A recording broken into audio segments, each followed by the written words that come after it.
The theory of chaos states the formation of our solar system just happened. Proof of intelligent design to our solar system would destroy the theory of chaos. In 1995, Solag released the Creator Formula. Fans of Solag say the Creator Formula and Solag's planetary distance formula are the mathematical proof that the solar system was intelligently designed. Can it be Solag has given mankind the proof of God? In the Creator Formula, Solag shows how two symbols in the creation myths of several major religions are a simple formula to create the perfect circumference of the earth. The two main symbols of the Creator Formula are the cube and the period of 100 years. The cube appears in ancient Egyptian symbolism as a symbol for creation. The cube was considered the earth by the Pythagoreans of ancient Greece. The cube is represented as the Holy of Holies in the Old Testament. Brahma, the creator god of Hinduism, sits on a cube throne that is said to represent earth. A symbol of creation in Buddhism is the cube. To this day, Muslims dance around a black cube in Mecca. The number 100 is also featured prominently in the creation myths of ancient religions. Abraham was 100 when Isaac, the father of Israel, was born. Brahma lived to be 100 years old, and Hindu myth says the earth was designed using the age of Brahma, that being 100 years. In ancient Greece, the god Hermes was said to measure the earth using his books of wisdom. The number of Hermes' books was 36,525. That number is the amount of days in 100 years. NASA has spent millions of dollars to measure the earth exactly. NASA says the equatorial circumference of the earth is 24,902 miles. The polar circumference of the earth is 24,860 miles. The average of these two numbers is 24,881 miles. 24,881 is the average circumference of the earth. The cube is described mathematically as having 6 sides, 8 corners, and 12 lines of dimension. That is expressed mathematically as 6, 8, 12. The Creator Formula uses two numbers. The first is the days in 100 years of Earth orbits around the Sun. That number is 36,525. The second number is based on the dimensions of the cube: 6 sides, 8 corners, and 12 lines of dimensions. 36,525 times 0.6812 equals 24,881, the perfect circumference of the earth. Why do the days in 100 years of Earth orbits multiplied by the dimensions of a cube equal the perfect circumference of the earth? Why do these symbols appear in the ancient creation myths of Egypt, Greece, Judaism, Buddhism, Hinduism, and Islam? The reason Solag called this formula the Creator Formula is due to it being an acronym for circumference, ratio, Earth, aligned to orbital rotations, Creator. In 2002, Solag released a proof for his Creator Formula.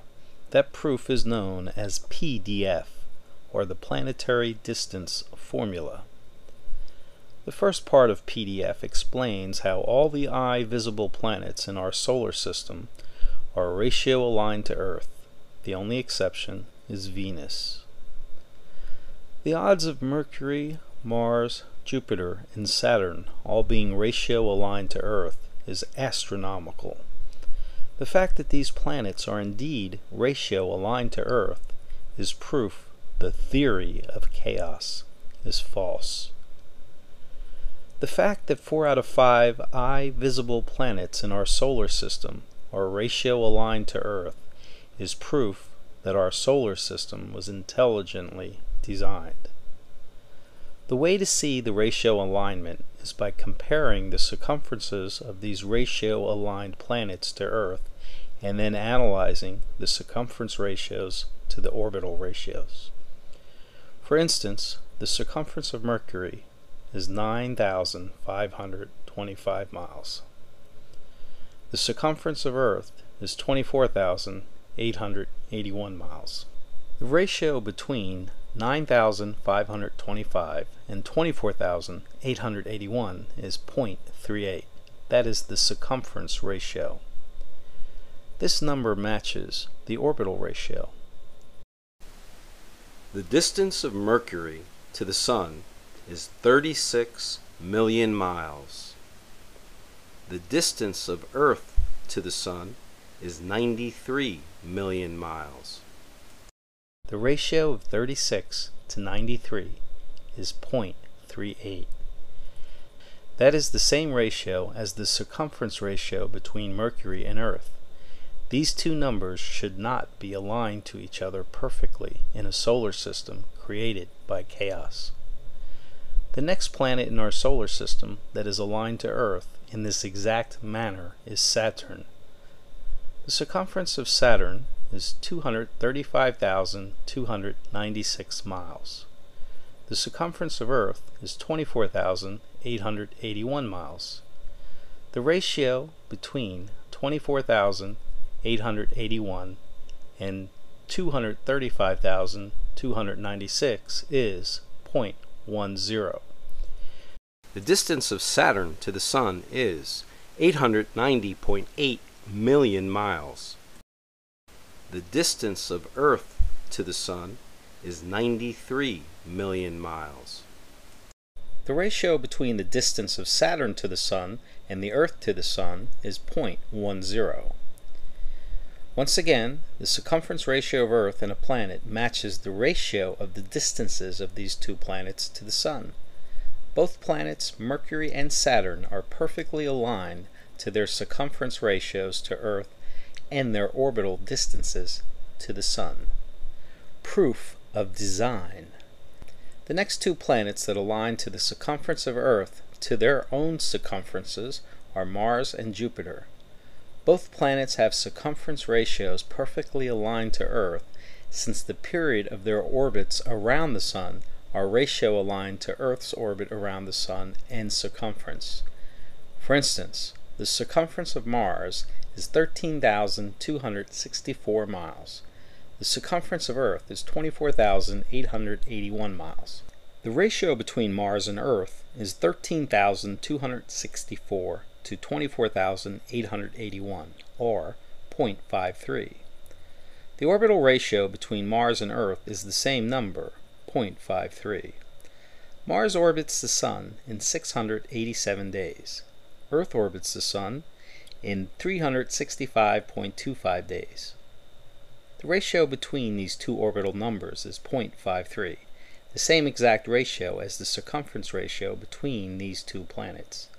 The next planet in our solar system to be perfectly aligned to Earth is Jupiter. The circumference of Jupiter is 279,118 miles. The circumference of Earth is 24,881 miles. The ratio between 279,118 and 24,881 is 0.08. Jupiter's orbit around the Sun is 4,331 days. Earth's orbit around the Sun is 365.25 days. The ratio between 365.25 and 4,331 is 0.08, the exact same ratio as the circumference ratio between Earth and Jupiter. As you can see, both Mars and Jupiter are ratio aligned to Earth's circumference, as is Mercury and Saturn.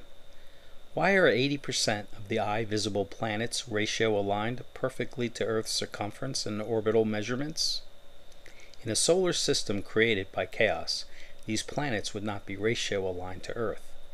Chaos did not create the solar system. It was intelligently designed, as the planetary distance formula clearly shows. Isn't it amazing that most religious paths have the key symbols of the creator formula in their creation myths? The time has come for world religions to unite to one truth. That truth is, we live within a created solar system.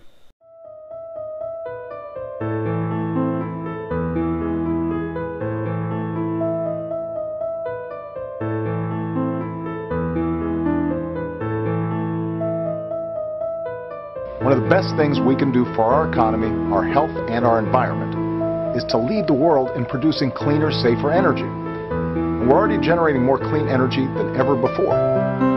Thanks in part to the investments we made in the Recovery Act, the electricity America generates from wind has tripled.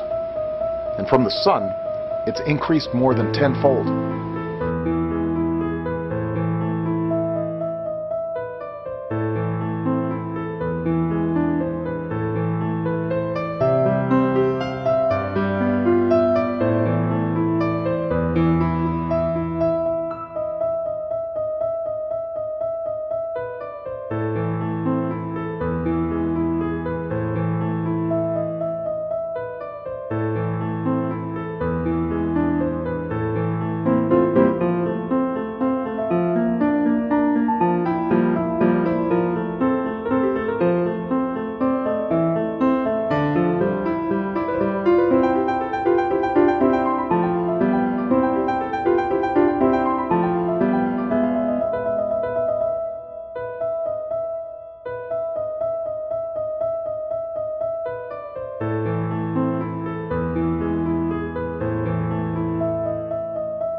kill you.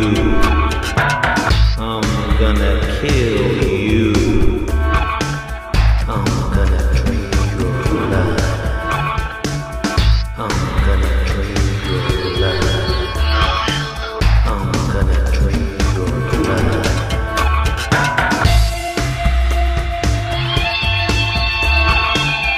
I'm gonna kill you. I'm gonna kill you. I'm gonna kill you. I'm gonna shoot you. I'm gonna shoot you. I'm gonna shoot you.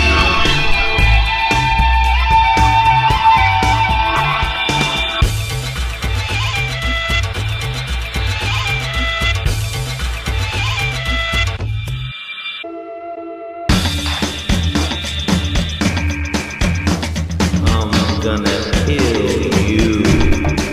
I'm gonna. This is Solog.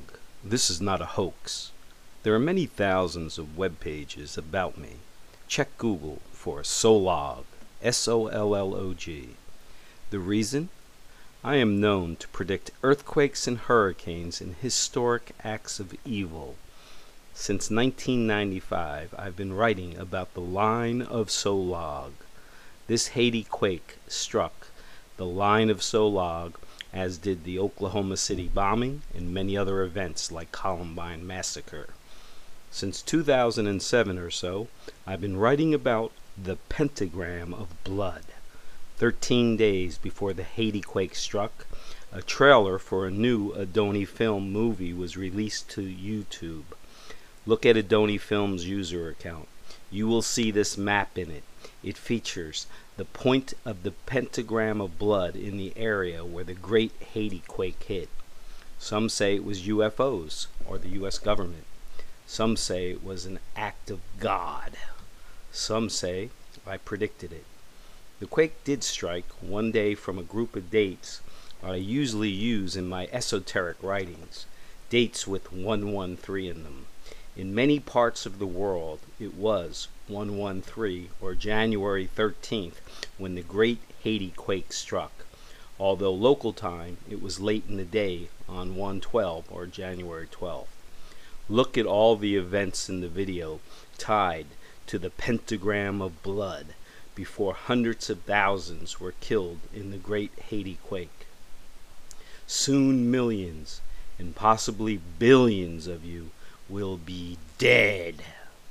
Welcome to the apocalypse.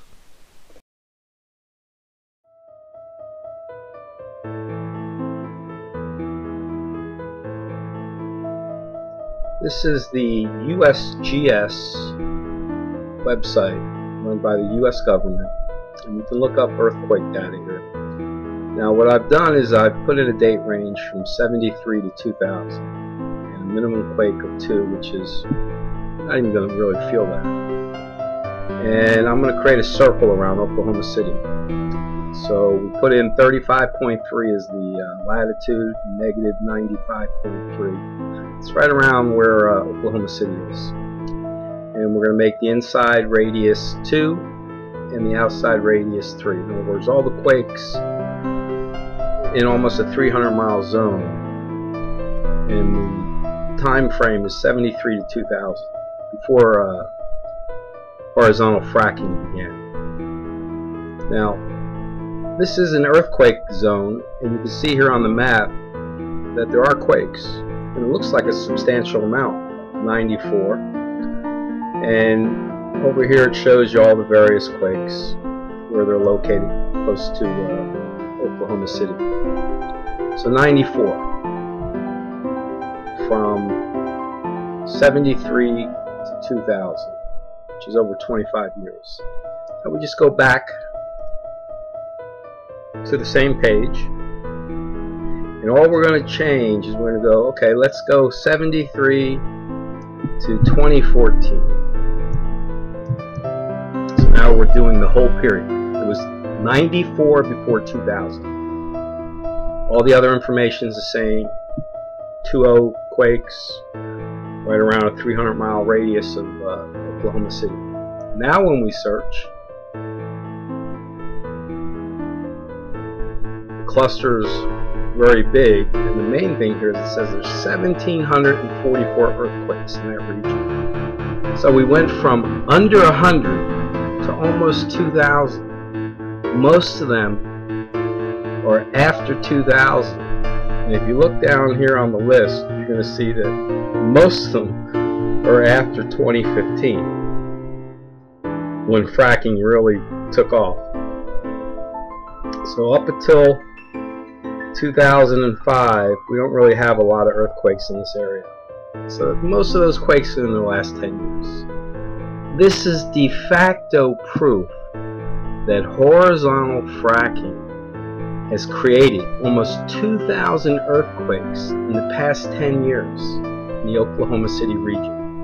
Now you're not going to hear that in the media, but that's the raw facts from the USGS that anyone can look up. And I'm not sure the USGS is going to keep this information where the public can get at it that easy. So this video shows how significant earthquakes around Oklahoma City are. Now if we go back to this map, you can zero in here. We'll just center the image. Okay, and then we're going to zoom in to show you how many quakes there really are. This is what 2,000 earthquakes looks like. You can see they're all right around Oklahoma City. That is what horizontal fracking does, people. They're fracturing horizontally weak areas of the Earth's crust, and they're creating mini earthquake zones. Come on, 2,000 earthquakes. Granted, a lot of them aren't that significant. You're not going to feel them. But enough of them are in the 4.0 and even 5.0 range where when they occur, they're significant in that level. But you can see here, absolute proof what horizontal fracking does to the Earth. Creates earthquake zones. Period. Case closed.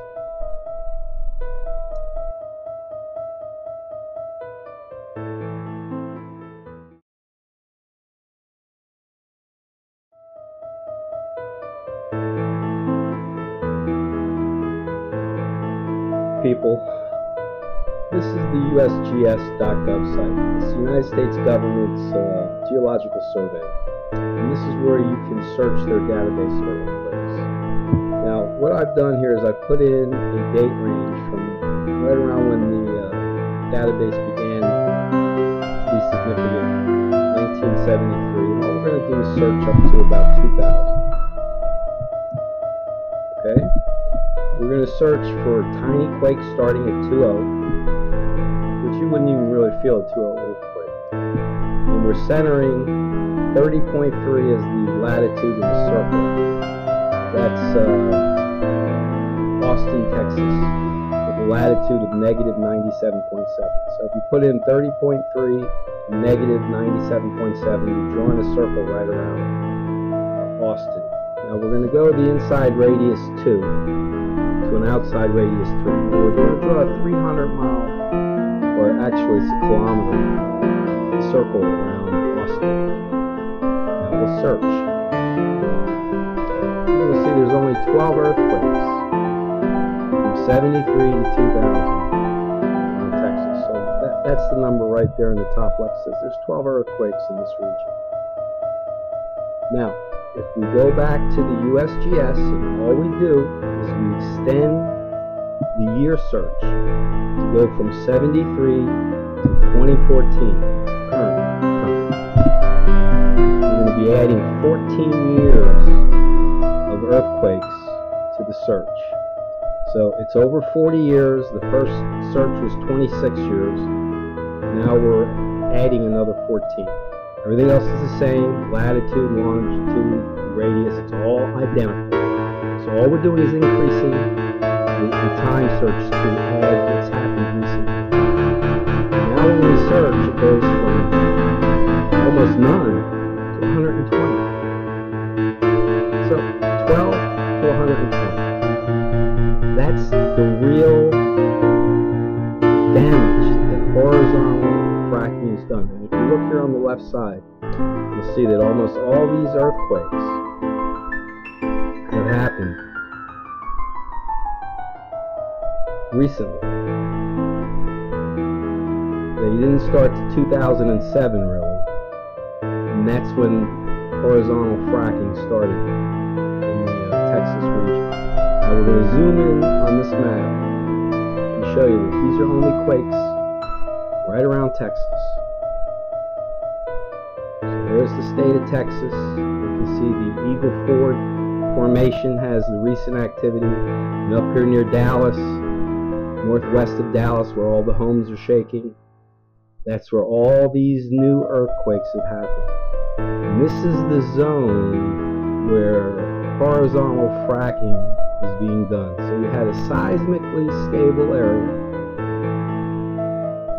After 2007, when they start doing horizontal fracking, you go from almost no earthquakes to over 100 earthquakes. And it's only going to get worse. This is the impact of horizontal fracking. You cannot deny this information. This is real data right from the USGS, the government site, and no one in the media is really talking about how you find this information. And I don't know how long the USGS is going to keep this public information up where you can actually go in there and see the environmental impact of horizontal fracking. So an area had almost no quakes in over 25 years, and now it has over 100. That is what horizontal fracking does.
This is Dr. Saul Adoni, and this video is about the prime algorithm. It's a 30 mod prime algorithm that I theorized in the 1990s and released originally through what I call the Iota prime formula. The 8 prime channels that create the infinite universe of primes is easily viewed using a 30 mod chart. On the left side of this chart here, we begin with the number 0. So 30 mod 0 is 0. And then the 8 prime channels are the top row. These are the primes that are greater than 5. The first 3 primes are 2, 3, and 5, which 2 times 3 times 5 equals 30, which is the mod, or the field of play, or the field of action, or the infinite universe of prime numbers will exist. So what this chart shows is the potential prime candidate field. It is 32 rows of numbers by 8 columns, 256 potential prime numbers. Every prime above 5 is going to exist somewhere in this field of 256 numbers for the first 0 through 31 rows. So we'll see here 7, 11, 13, 17, 19, 23, 29, 31. Those are the base prime seeds. These 8 numbers, which are all primes above 5, 7, 11, 13, 17, 19, 23, 29, 31, with a simple math equation using 30 mod times any integer, will create a potential prime number. So we have 256 potential prime numbers in 30 mod field if we go 0 through 31. Now, this is all the numbers, 256 potential prime candidates. This is the actual primes that exist. So all the gaps now are the numbers that are excluded because they're divisible by other numbers. We go from 256 to 160 numbers now that are absolutely prime. So the 30 mod formula correctly showed where every prime from 7 to 953 in this particular example exists. Not one prime above 5 is outside of these 8 channels. So you can see how we went from 256 numbers, the total potential prime field, into the reality of 160 numbers, or 62.5% of these potential primes were actually primes. That is very simply the 30 mod algorithm. Now, about 10 years after I released this algorithm, and I did discuss 60 mod, 90 mod algorithm in the 1990s, a couple math people by the name of Atkins and Daniel Bernstein came up with 60 mod, which I had already discussed in my initial work in the 1990s. Bernstein and Atkins came up in 2004 with 60 mod, which is just doubling this simple 30 mod channel. So it's just laying out the graph a little bit different, or rather the spreadsheet. Again, these numbers can be manipulated into any mod of 30. So 60 is 2 times 30. 90 mod would be 3 times 30. 210 mod would be 7 times 30. So again, you can manipulate these numbers left to right in this example, showing a chart as long as they are a multiple 30, you're going to come out with basically the same structure, but you're going to view it differently. Again, I explained all this in the 1990s, 30 mod, 60 mod, 90 mod, because I was more interested in the compression integers that come about once you get up into a 90 mod chart. It shows a definite pattern that's very interesting, to me at least, to some other mathematicians as well. But again, you can see here, once you get above 5, every prime number is in this field of action that the 8 prime seeds create.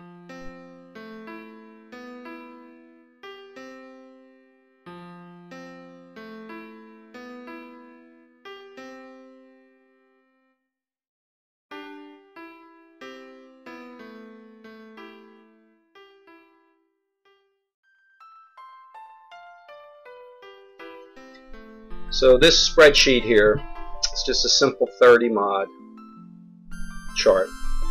The first row is the 8 prime channels, or the 8 prime seeds, and these are also known as the spiral channels, or the 8 prime spirals. Basically, it's a 30 mod formula which is created by the first 3 primes, being 2, 3, and 5. 2 times 3 times 5 is equal to 30. That sets up the field of play, or the field of action for where all the primes in the infinite universe above 5 will exist. The prime seeds are the first 8 primes above the number 5. So 7, 11, 13, 17, 19, 23, 29, 31 are the prime seeds. 30 is the mod. These rows on the left are just integers from 0 out to 31. So this creates 8 times 32 potential mods. 0 to 31 are all the mods that we're going to analyze. 32 times 8 is 256 potential prime numbers. So before I theorized this in the 1990s, conventional wisdom on primes was that primes were random, there was no pattern. Well, the 8 prime spirals, or the 8 prime channels, or the Adoni primes, or the Adoni prime spirals here proves that primes are not random. There's a clear distribution pattern. So the theory is that every prime number, in this case out to 961, since we're going 30 mod 0 all the way out to 31 mod, is going to be a potential prime number. That gives us a field of 256 potential primes. Now, if we found a prime outside of these 8 channels, then the theory would be wrong. Okay, well, the theory is correct. There's not a prime above 5 that exists outside of these 8 channels. So you take 30 numbers, and you only have to look now at 8 of the 30 numbers, which are all based on 7, 11, 13, 17, 19, 23, 29, and 31. Now, the next chart here shows the actual primes in this field. And what these gaps are these are numbers that are in the prime field, potential field, that are not prime. So what's remaining now are the actual primes. So we went from 256 numbers, and we end up with a large amount of primes. Now this next chart here is a whole different theory, which I call the super primes. Again, it's 30 mod. We got our 8 seeds, 7, 11, 13, 17, 19, 23, 29, 31. So we have our 8 channels of distribution, but instead of having every integer here, we're only going to focus on the integers that are prime. So now this is a 30 mod where the mod is prime instead of any integer. And what this does, this sets up a clear distribution panel for primes that are special primes, meaning that they're created with a 30 mod algorithm using as the integer another prime. So instead of 30n where n can be any integer, it's 30n where the n is a prime number. Now when we do this, we set a dividing line here. You can see this little diagonal that almost equally distributes these numbers. Okay? So these clear diagonals are the basis of what are seen in the Ulam spiral, which isn't new. That's been around since 1963. But basically, these real strong diagonal lines are what people are visualizing when they actually create a picture for the Ulam spiral.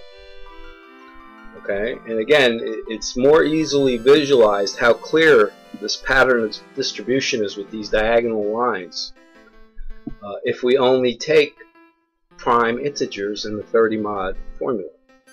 So I call these super primes, and if we're going to go out here and analyze a whole bunch of primes that are based on primes, we're going to put every prime number on this integer column from 7 to 97. So these are all prime numbers here on the left side. And again, it creates a potential field of 8 columns times 22 primes, which is 176 potential prime numbers. But you can see that some of the numbers are missing these gaps. And what the gaps end up leaving us is 96 actual primes out of 176. So we have 54.54 repeating decimal are primes in this example, where we go out to number 97 as a prime. So we're analyzing 22 prime numbers in the 30 mod formula, and if we go back to the first 8 primes, that's when the real clear pattern of distribution of these super primes is seen. So again, 30 mod is just real simple. There's 8 potential prime channels or 8 prime spirals, and this creates a very narrow field of potential primes. It was recently tested in Pi primes, which is a primality program written in Python, and that's why there's a lot more interest now in these math theories. Since in 2012, when Pi primes came out, it tested all the conventional prime algorithms, and up until this actual 30 mod equation was tested in Pi primes, the fastest prime generator for basic prime generation was always the sieve of Eratosthenes, which is over 2,000 years old. So when you look at the work in Pi primes, you'll see that all the newer prime generators like wheel fractionization, various other prime algorithms, they didn't do that well in Pi primes. The big prime generator, Eratosthenes, created a lot of primes very quickly, and the only algorithm that beat it was the 8 prime spirals. Now when you look at the work of Pi primes done in 2012, he called it the Croft spirals because Steve Croft, a former Microsoft employee, had created in 2010 a website about what he thought he had found, but it was already 15 years old by the time Steve Croft came up with his website. So now I'm explaining the theory. Since in the 1990s, I discussed this, in my mathematic paper known as the NISA prime formula, and a few other prime papers after that. Because I also found various sequences that are related to these sequences in the twin primes, Mersenne primes, Fibonacci primes. There's a lot of patterns that I discussed way back in the 1990s that some mathematicians now are starting to realize. But the main thing here is If we just analyze primes that come off of prime integers in the 30-mod algorithm, the distribution pattern is beautiful. You can see this strong diagonal here, this strong diagonal here, this group of numbers here, here, here. So when you see numbers like this here, and they're charted out in the picture like the Ulam spiral, which I'll put up in this video, this is why these patterns emerge. Now the other issue about these patterns is ECC, which is a form of crypto developed by Lenstra and further expanded by Koblitz, has been most likely infected with seed keys, where special relationships between the seed keys are known by the groups that are distributing it. And primarily this ECC crypto is coming out of NIST, which is a funded project by the NSA. Now the Snowden documents are saying basically ECC crypto is cooked. That means is they're creating seed keys with these special relationships that you can see in the 30-mod algorithm, and that is how they're understanding the numbers that they're issuing as seed keys have special relationships. So now the issue is, what's the hidden formula that the NSA used to create these special relationships? And a consensus is emerging that it's a prime algorithm in an integer algorithm that the general public is not aware of. Now some people question, well, why didn't I release this information in 1995 when I did my original paper through academia? Well, in that era, the NSA basically had a stranglehold on academia, where if you were theorizing work involving crypto or even prime numbers, because at that time RSA used basically big prime numbers in their cryptography, that it had to go through the NSA. So something that could potentially damage cryptography would never have been published in any academic paper. So it was distributed via the internet, via my websites. It was put in newspaper ads. It was put in federal court records, where I was being harassed at the time by the federal government for my work. And there's no real issue on to who first theorized 30-mod, 60-mod, and 90-mod prime algorithms. It was me in the 1990s. Now the issue is, since Pi Primes has created a mathematical test showing how powerful this new formula is to create primes, well, the importance of 30-mod prime is now understood. Also, the issue of if primes are random has been settled. Primes are not random. They all exist above the number 5 in one of 8 distribution channels. So the 8 prime spirals control the infinite universe of primes. And from this moment on, a lot of people will be looking at primes much differently than they have in the past, when this information wasn't general knowledge. Exactly how the NSA cooked their seed keys for ECC? Well, it involved knowledge of special relationships between numbers.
Never in the history of mankind has any prophet been so accurate in his prophecies. Solag is one of the only 2 living people listed by Yahoo in their prophecies directory. The rest are famous seers who have long passed away, such as Nostradamus and Edgar Cayce. In 1995, Solag started to publicly release his now infamous prophecies. He is so accurate in his predictions that many of his fans consider him to be a modern-day Nostradamus. Solag is one of the most discussed topics on the internet. Thousands of pages about him are listed in most search engines, and close to 100,000 posts about Solag are in the archives of Usenet. Solag is so accurate in his prophecies that he is one of the most investigated people in the history of the FBI, with over 3,000 pages in his FBI file. When you see how accurate Solag has been in his writings about recent events such as 9/11, the Madrid massacre, the Great 2004 tsunami, the Oklahoma City bombing, TWA 800, the deaths of Princess Diana and JFK Jr., as well as many other recent events, and then learn what he says about the near future when nuclear terrorism becomes a reality, the hair on your neck will not only stand up, it may never go back down.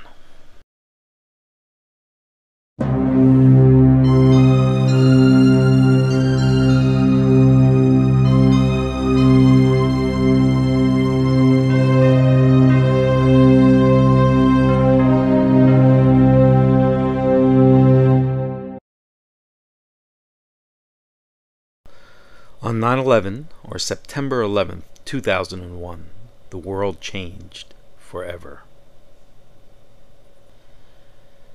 The only modern seer or mystic to warn of 9/11 publicly with exact information before this tragic event occurred was Solag. On 9/11, 1998, Solag issued the following warning about 9/11 publicly via Usenet. It was 3 years to the exact date of 9/11. It stated, "On 9/11 there will be a major emergency in D.C."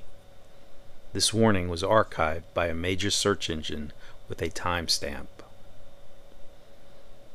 The FBI investigated Solag over this warning. There are now over 3,000 pages in the Solag FBI file, due to the fact he was investigated by the FBI over the Oklahoma City bombing as well as 9/11.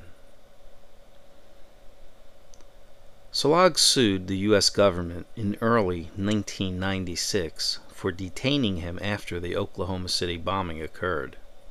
The case number of the file is 96 CV 1499. In 1997, Solag released the 902 prophecy via Usenet, where it was archived with a timestamp by a major search engine. The 902 prophecy stated, major terrorism would occur in September in New York City. Solag called it the Big Bang at the Big Building. 4 years later, 9/11 struck in New York City at the biggest buildings in the city, at the World Trade Center. The Philadelphia City paper mocked Solag's 902 prophecy about major terrorism in New York City in September. The article appeared in that paper on September 11th, 1997, 4 years to the exact date of 9/11.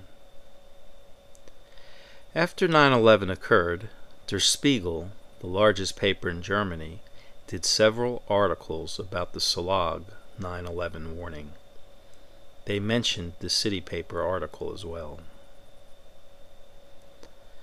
Days before 9/11 occurred, Leo Phoenix, a Solag fan, warned of 9/11 in Usenet.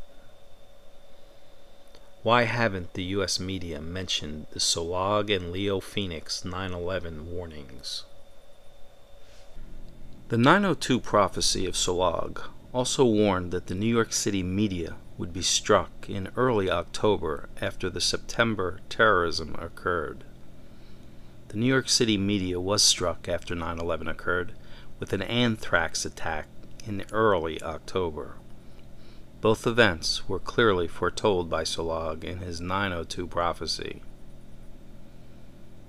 The Nostradamus translations about 9/11 by Solog are world famous. This is what Solog says Nostradamus wrote about this historic event. Century 6, Quatrain 97. 40.5 degrees, a mid-air explosion. Fire near the tall new city in the clouds. In an instant, a great flame-up connected to a boat and a plane explosion. When one is dedicated to understanding this prophecy, the Roman numerals make the proof. How did Solog know 9/11 would connect to DC in tragedy? How did Solog know September would connect to terrorism in New York City? How did Solog know the New York City media would be struck in early October after September terrorism?